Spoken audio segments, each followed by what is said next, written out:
चलिए देखिए, हम लोग इससे पहले दिन के क्लास में क्या पढ़े हुए थे कि जो भारत है वो पहले कहाँ स्थित था, उसके बारे में बताया गया था, यही ना। ये जो आप सबसे पहले हम लोग बताए थे कि पूरे पृथ्वी पर जो है पूरा का पूरा महादेश और सागर या महासागर एक जगह स्थित था। केवल और केवल एक ही महासागर और एक ही महादेश स्थित था, ठीक। और हम लोग उस महादेश को पेंजिया के नाम से जानते हैं और जो महासागर था उसको पैथलासा के नाम से जानते थे। तो ये टोटल अभी हम लोग जान रहे हैं 7 महादेश है पूरे के पूरे विश्व में, यानी कि पृथ्वी पर। ये उत्तरी अमेरिका है, दक्षिणी अमेरिका है, अफ्रीका है, एशिया है, यूरोप है और ऑस्ट्रेलिया, है ना। ये सभी का सभी एक जगह, इस ये वाला भाग दिख रहा है अफ्रीका से सटा हुआ था। सभी का सभी महादेश अकेला एक भाग में, और ये महासागर सभी जो है इसके चारों ओर फैला हुआ था, कोई भी टूटा भांगा हुआ नहीं था। लेकिन हम लोग पढ़े कि जो पृथ्वी के अंदर कई प्लेट हैं वो गति करता है, उसके अंदर संवहनीय धारा उत्पन्न हो जाता है और उसी धारा के कारण ये सभी प्लेटें जो है हजारों वर्ष पहले, लगभग 30 करोड़ वर्ष पहले क्या हो गया था, ये अलग अलग जगहों में गति करना आरंभ कर दिया। तो सबसे पहले क्या हुआ कि उत्तरी अमेरिका और दक्षिणी अमेरिका जो है इस अफ्रीका से, यही आपका मेन भाग है और यही मिडिल भाग है, ठीक। तो इसी मिडिल भाग से टूट करके अमेरिका, उत्तरी अमेरिका बना, दक्षिणी अमेरिका बना और फिर ये आपका जो है यूरेशिया बना था। हम लोग यूरेशिया लिखाए, एशिया नहीं लिखाए थे। यूरोप और एशिया जो है ये दोनों टूट करके इस साइड चले आया था, ऑस्ट्रेलिया भी इस साइड चले आया था। तो हम लोग इसमें ये भी बताए थे कि इस जो पेंजिया महादेश था, उस पेंजिया महादेश के पूर्व से पश्चिम, पूर्व से पश्चिम, ये इधर से इधर बीच में एक छिछला सागर था, है ना। उसी छिछला सागर जो था, उसी सागर को हम लोग टेथिस सागर के नाम से जानते हैं। ये जो आपका इस जगह पर था वही यहाँ पर छिछला, यानी कि हल्का सा पतला रूप से पानी हल्का हल्का बहता था सागर के रूप में, उसको हम लोग टेथिस सागर कहते थे। जब ये टूट करके इधर चले आया था तो ये आपका यूरेशिया वाले भाग में कुछ वो सागर जो है चले आया। तो जब ऐसा हुआ तो ये जो आपका भारतीय खंड है ना, ये आपका इसी अफ्रीका महादेश से सटा हुआ था। तो हम लोग पढ़े कि बीच में जो पूरब से पश्चिम में सागर था, टेथिस सागर, टेथिस सागर के ऊपर वाला जो भाग है उसको लारेशिया के नाम से जाना जाता था, और उस सागर के नीचे वाला भाग, उसी नीचे वाले भाग को या जगह को हम लोग गोंडवाना लैंड के नाम से जानते हैं। तो गोंडवाना लैंड, तो ये जो अफ्रीका है दक्षिणी भाग में स्थित है और भारत जो है उसी में सटा हुआ था। जब भारत इसमें सटा हुआ था तो कई वर्षों के बाद जब ये ऐसा विचलन हुआ, विघटित हुआ, सभी अलग अलग जगहों पर चले गया, उसके कई वर्षों के बाद भारत का प्लेट जो है इस अफ्रीका से टूट गया। क्या हो गया? टूट गया। टूटने के बाद सबसे पहले ये आपका पूरब की ओर गति किया, इस ओर गति किया, और उसके बाद फिर धीरे धीरे उत्तर की ओर गति करना आरंभ कर दिया। जब उत्तर की ओर गति आरंभ कर दिया तो इधर पहले से यूरेशिया का प्लेट स्थित था, और ये प्लेट जो है, भारत वाला टुकड़ा जो है, खंड जो है, बड़ा ही स्पीड से गति करता हुआ उत्तर की दिशा में जा रहा था। अचानक जो है यूरेशिया से टकरा गया। अब जैसे ही टकराया तो यहाँ पर, है ना, टेथिस सागर का अवसाद भरा पड़ा हुआ था, और अवसाद जो है क्या हुआ आपका, आस्ते आस्ते ऊपर उठने लगा, धीरे धीरे ऊपर उठने लगा, और उठते उठते उठते बहुत ही विशाल हिमालय का निर्माण कर दिया। जो आज हम लोग पढ़ते हैं हिमालय पर्वतमाला, तो वो पर्वतमाला भारत के प्लेट जो यूरेशिया प्लेट से जब टकराया तो ये जो आपका टेथिस सागर का अवसाद था, यानी कि यहाँ पर जो भी चट्टान उट्टान था, वही चट्टान धीरे धीरे धीरे ऊपर उठने लगा। और अभी भी क्या हो रहा है, धीरे धीरे ऊपर उठ रहा है। इसीलिए कहा जाता है कि हिमालय पर्वतमाला जो है वो ग्रो कर रहा है, वृद्धि कर रहा है। तो ग्रो कैसे करेगा, तो वो जो टकराया है इस तरीके से अंदर की ओर, जिसके ऊपर वाला भाग धीरे धीरे ग्रो कर रहा है, ऊपर जा रहा है। तो जिसके कारण हम लोग ऐसा कहा करते हैं कि हिमालय पर्वतमाला वृद्धि कर रहा है, बढ़ रहा है।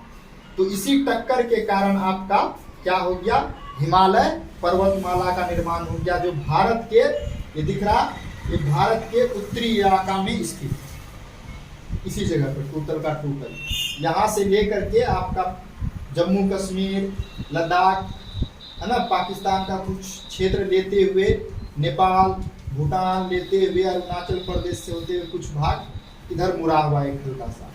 तो आपका इधर हिमालय पर्वतमाला स्थित है, जो कि विश्व का सबसे, है ना, सर्वोच्च चोटी के नाम से जाना जाता है। इससे ऊंचा पर्वतमाला कहीं भी दुनिया में स्थित नहीं है।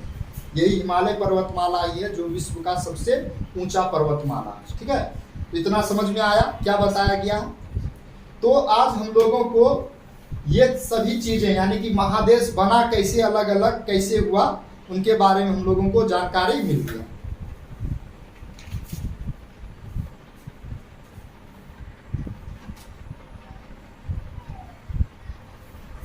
चलिए अब हम लोग भारत के बारे में जानेंगे। आपके क्लास में यहाँ पर डायरेक्टली उसी पर फोकस किया गया है कि भारत का भौतिक विभाग क्या है या भौतिक क्षेत्र क्या है। तो हम लोग जैसे भारत के बारे में, है ना, इससे पहले पढ़े, पहले चैप्टर में, पहले अध्याय में पढ़े थे, है ना, स्थिति और विस्तार के बारे में, कहाँ पर स्थिति है, उसका विस्तार किस, कहाँ से कहाँ तक है, ये सब कुछ जानकारी मिल गया। तो हम लोग भारत में कहीं घूमने के लिए अगर जाते हैं तो हम लोगों को भारत में प्रमुख रूप से 3 आकृति देखने को मिलता है। हम लोग ऐसा सुनते भी हैं कि भारत में जहाँ पर हम लोग रह रहे हैं वो विशाल मैदान है, दूर दूर तक जहाँ भी देखते हैं मैदानी इलाका। लेकिन जैसे ही हम लोग उत्तरी भाग में पहुंच जाते हैं, अभी हम लोग नक्शा में देख रहे थे, ठीक, तो नक्शा में अभी एक बार फिर से देख लेंगे। तो उत्तरी भाग में जो है आपका टोटल का टोटल एक पहाड़ी इलाका, पर्वत वाला भाग, और बीच में आपका मैदानी भाग आ जाता है, और नीचे में जो है आपका पठार आ जाता है। तो भौतिक दृष्टिकोण बोलिए या स्थलाकृति, स्थल के आकृति के आधार पर बोलिए, या फिर उच्चावच उसी को बोला जाता है। जो आकृति बना है भारत में वो कहीं पे ऊंचा है, कहीं पे नीचा है, उन्हीं को उच्चावच के नाम से जाना जाता है। तो भारत का जो भौतिक विभाग है, यानी कि भारत का जो स्थलाकृति है, उसको हम लोग एक एक करके जानेंगे। उसको जानने के लिए पूरे के पूरे भारत को, भारत का कुल क्षेत्रफल जितना है उसको उच्चावच के आधार पर 6 भागों में बांट दिया गया है कि भारत में 6 प्रमुख रूप से स्थलाकृति पाया जाता है, जो पूरे विश्व में हर एक जगह पर, जैसे कि भारत ही एक ऐसा देश है जिसमें हर एक प्रकार की स्थलाकृति पाया जाता है। बहुत सारा ऐसा देश मिलेगा जिसमें एक ही प्रकार का, जैसे अगर मैदान है तो मैदान ही पाया जाता है, उस देश में पठार या पर्वत है ही नहीं। लेकिन भारत एक ऐसा देश है जिसके भूभाग में विविधता पाया जाता है। तो उसी विविधता को जानने के लिए भारत का जो भी स्थल है, उस स्थल को क्या किया गया, अध्ययन के सुविधा के लिए, है ना, 6 प्रमुख भागों में बांट दिया गया। 6 भाग कौन कौन से हैं तो यहाँ पर बताया गया। ठीक है, तो सबसे पहले हम लोग प्रमुख रूप से जो ज्यादा मात्रा में है उनके बारे में जानेंगे कि भारत में जो ना प्रमुख रूप से 3 स्थलाकृति दिखाई देता है। एक हम लोगों को पहाड़ दिखाई देता है, यानी कि पर्वत, दूसरा पठार, और तीसरा मैदान दिखाई देता है। यही प्रमुख रूप से ज्यादा। ठीक, तो यहाँ पर बताया गया आप लोगों को कि भारत का जो कुल भूमि, उस कुल भूमि में हिमालय पर्वत पाया जाता है, विशाल मैदान पाया जाता है और पठार पाया जाता है। तो भारत का कुल भूमि का 43%, यानी कि आधा से थोड़ा कम, हम लोग, भारत का कुल भूमि कितना है, हम लोग पढ़े थे 32.8 लाख वर्ग किलोमीटर, ये भारत का कुल क्षेत्रफल है। इस 32.8 लाख है ना किलोमीटर स्क्वायर का जो है 43% निकालेंगे, उसमें मैदान फैला हुआ, दूर दूर तक केवल मैदानी इलाका, जैसे कि बिहार पूरा का पूरा मैदानी इलाका में चले आता है, उत्तर प्रदेश मैदानी इलाका में चले आता है, पश्चिम बंगाल मैदानी इलाका में चले आता है, पंजाब का कुछ भाग, राजस्थान का कुछ भाग जो है मैदानी इलाका में आ जाता है। उसी तरीके से 27% भाग जो है पठार है, दक्षिणी मैदान जो है ना, बिहार का मैदान गंगा जहाँ से बहती है, ठीक, उसके जस्ट दक्षिणी भाग में पठार पाया जाता है। हम लोग अभी नक्शा में देखेंगे इन सभी चीजों को। तो 27% भूभाग पर केवल पठार, और जो 30% भूभाग बचा उस पर पर्वत है। उत्तरी भाग में जो विशाल मैदान है, उस विशाल मैदान के उत्तरी भाग में केवल और केवल पर्वत पाया जाता है। तो भारत के भौतिक विभाग बोलने का अभिप्राय यही हो जाता है कि भारत की जो स्थलाकृति है, स्थल जो है उसमें जो भूमि का ऊंचाई और निचाई से जो आकृति बनता है, उसी स्थलाकृति के आधार पर भारत के भौतिक विभाग को या भारत को 6 भाग में बांटा है। पहला भाग है महान हिमालय पर्वतमाला। क्या है नाम?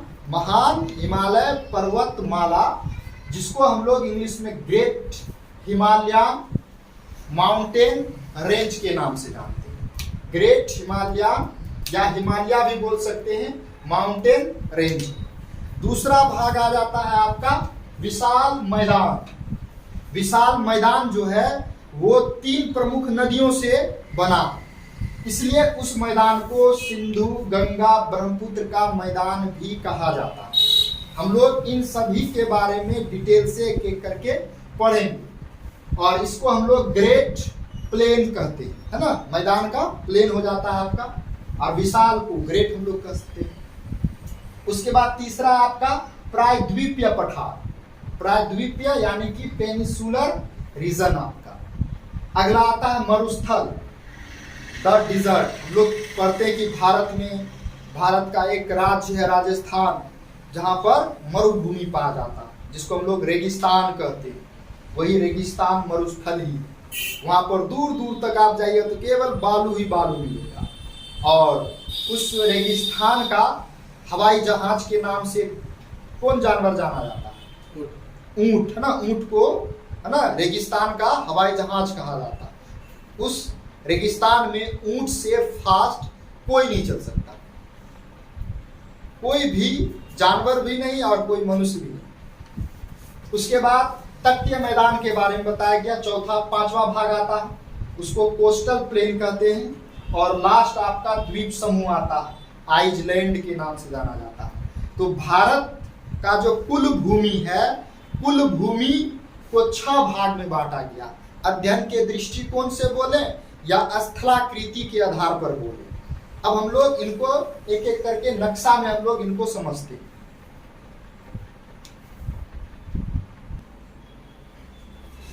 आइए अब हम लोग इसी नक्शा में एक एक करके 6 भाग को समझने का काम करेंगे। जो सबसे पहला बताया गया है महान हिमालय पर्वतमाला, ये जो है भारत के सबसे उत्तरी भाग में स्थित है। भारत का, यही आपका भारत का नक्शा दिख रहा। तो भारत का उत्तरी भाग कौन है? यही आपका, ये लद्दाख, जम्मू कश्मीर, हिमाचल प्रदेश, उत्तराखंड, ये उत्तरी भाग में उत्तर प्रदेश आ जाएगा आपका। बिहार का कुछ भाग में है, और ये आपका सिक्किम है, पश्चिम बंगाल है, ये अरुणाचल प्रदेश। ये टोटल का टोटल भूभाग जो है यहाँ पर ऊंचा ऊंचा पर्वत है। इस पर क्या है, इसीलिए हम लोग बोलते हैं सिक्किम के इधर आपका जाते हैं पश्चिम बंगाल में दार्जिलिंग घूमने के लिए, है ना। वहां पे जैसे जाइए तो आपको बादल छूने का मौका है, क्योंकि इस बादल पे आप रहिए। दार्जिलिंग में जो बादल हम लोग यहाँ देखते हैं, वो बादल आपके पास से गुजर रहा होगा या आपके नीचे हो। आप एक आध बार वहां जाकर देखिएगा, घूमिएगा। तो बहुत ही ऊंचा ऊंचा वहां पर पहाड़ यानी कि पर्वत है।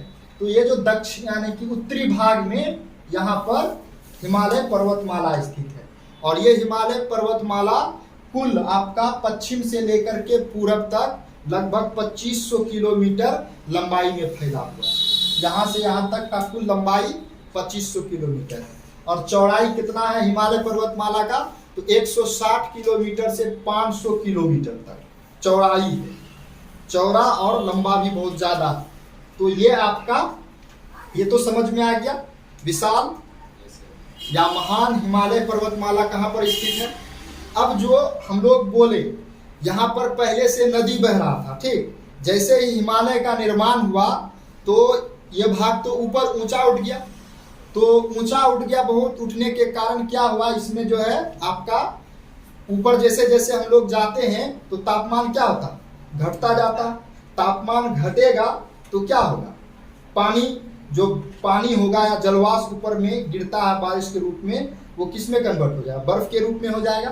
तो इसीलिए इस पर्वत पर या पहाड़ पर केवल और केवल बर्फ का पूरा परत बिछा हुआ रहता टोटल, क्योंकि ये बहुत ही ऊंचाई है। और इस में हिमालय में आपका विश्व का सर्वोच्च चोटी भी पाया जाता है, जैसे कि आपका हिमालय है या माउंटेन एवरेस्ट है, जो दुनिया का सबसे ऊंची चोटी है, लगभग 8,800 मीटर है आपका, ठीक है, यहीं पे पाया जाता है इसी हिमालय पर्वतमाला में।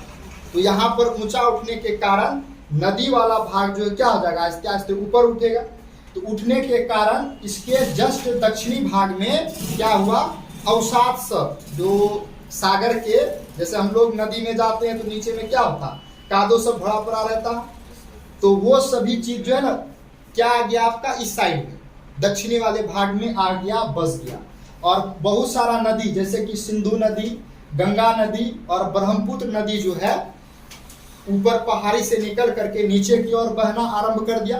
तो ये जैसे जैसे नीचे बह रहा था तो बहुत ही लंबे समय में क्या हुआ, इसमें टोटल का टोटल अवसाद सब आके जमा कर दिया पहाड़ी के नीचे वाला इलाका में, और जिसके कारण यहाँ पर टोटल का टोटल विशाल मैदान का निर्माण हो गया।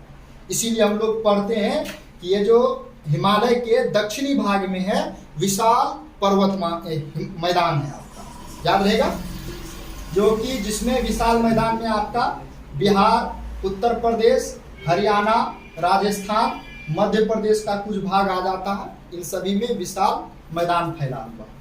इसी विशाल मैदान के दक्षिणी वाले भाग, ये टोटल का टोटल यहाँ से लेकर के यहाँ तक जो भारत का है, ये इसमें पठार पाया जाता है। और ये पठार जो है गोंडवाना लैंड का समूह है। और इसमें जो पठार पाया जाता है, जो चट्टान पाया जाता है, वो सबसे प्राचीन चट्टान क्या है, सबसे प्राचीन चट्टान है। और ये चट्टान सभी जो है आग्नेय चट्टान से मिलकर बना हुआ, हम लोग इनके बारे में एक एक करके पढ़ेंगे। तो ये सभी भाग में आपका पठार स्थित है। इसी पठार में कई छोटा छोटा पहाड़ पाया जाता है, जैसे कि विंध्यन पहाड़ी श्रृंखला पाया जाता है, अरावली का पहाड़ी पाया जाता है। हम लोग एक एक करके इनके बारे में जानेंगे। तो ये तीसरा भाग हो गया। उसके बाद आपका बताया गया मरुस्थल।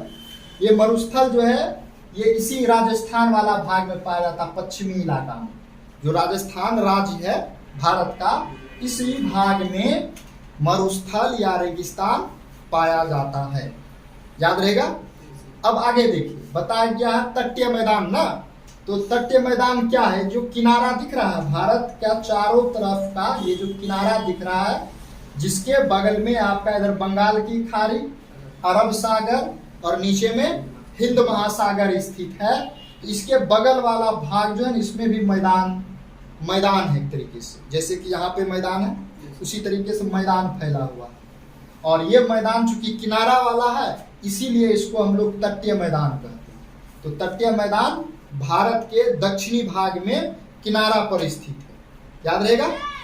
अब आ गया लास्ट वाला छठा भाग, द्वीप समूह।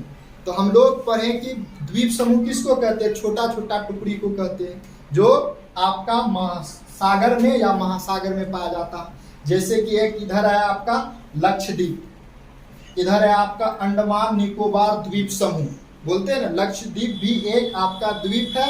और ये जो अंडमान निकोबार द्वीप समूह, नाम ये दे दिया गया द्वीप समूह, इसमें बहुत सारा छोटा छोटा कई छोटा छोटा राज्य है। द्वीप समूह एक अकेला बड़ा सा समूह बोल दिया गया, मतलब छोटा छोटा।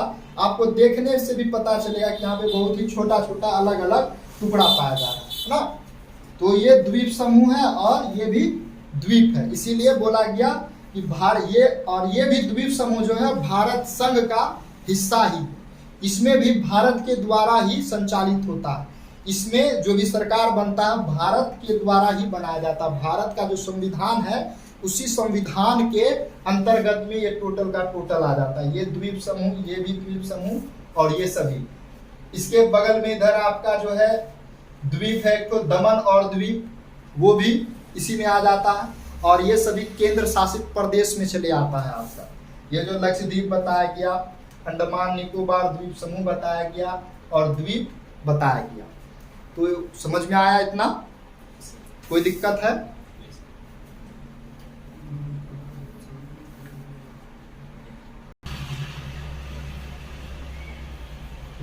डियर स्टूडेंट, मैं आप लोगों के लिए इसी प्रकार से रोजाना कई प्रकार के वीडियो डालता हूँ। मेरे चैनल को सब्सक्राइब करें, लाइक करें, कमेंट करें, शेयर करें। नए नए प्रकार की जानकारी रोजाना आप लोगों के सामने इसी प्रकार से देता रहूँगा। किसी भी प्रकार की जानकारी लेना हो तो कमेंट करें। मेरे इसी चैनल पर आईडी नंबर, फ़ोन नंबर भी दिया गया, व्हाट्सएप नंबर भी दिया गया। कॉल कर सकते हैं, व्हाट्सएप कर सकते हैं। मैथ में कोई भी समस्या हो व्हाट्सएप कर सकते हैं, उसका समाधान ऑनलाइन मिल जाएगा। और एक दूसरा चैनल है SG डिजिटल ऑर्ब, जिसमें व्यक्ति के बारे में बताया जाता है। किसी भी व्यक्ति विशेष महापुरुषों की विकिपीडिया के बारे में जानकारी उपलब्ध है। यदि आपको जानना हो तो आप उसे भी सब्सक्राइब करें।